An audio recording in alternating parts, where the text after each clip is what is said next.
बिस्मिल्लाहिर्रहमानिर्रहीम अस्सलाम वालेकुम। वेलकम टू सऊदी इन्फो और मैं हूं मोहम्मद कबीर। ट्विटर अकाउंट पर एक सारिफ ने सवाल किया, कम सलाहियत मुद्दा बका अल-आमिल फिल मुमलिका बाद इस्तार अल-खरूज नहाई। इनका सवाल था, how long is the validity of the worker stay in the kingdom after issuing the final exit. इन्होंने अफसर से सवाल किया था कि फ़ाइनल एग्ज़िट लगने के बाद यानी खरूज नहाई लगने के बाद कितनी देर तक बंदा सऊदी अरेबिया में स्टे कर सकता है। अबशर ने इसको रिप्लाई किया, उन्होंने कहा, अखी अल करीम यरजी अतवासल मासाब अल जवाजात।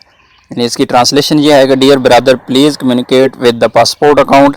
उन्होंने कहा है कि आप जवाजात से कांटेक्ट करें और उन्होंने ये वाला सवाल जवाजात को टैग कर दिया।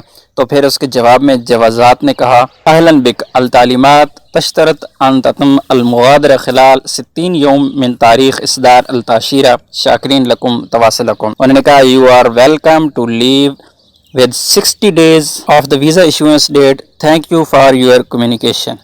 उन्होंने इसमें कहा है कि आपका खरूज नहाई लगने के बाद आप 60 दिन स्टे कर सकते हैं सऊदी अरब में।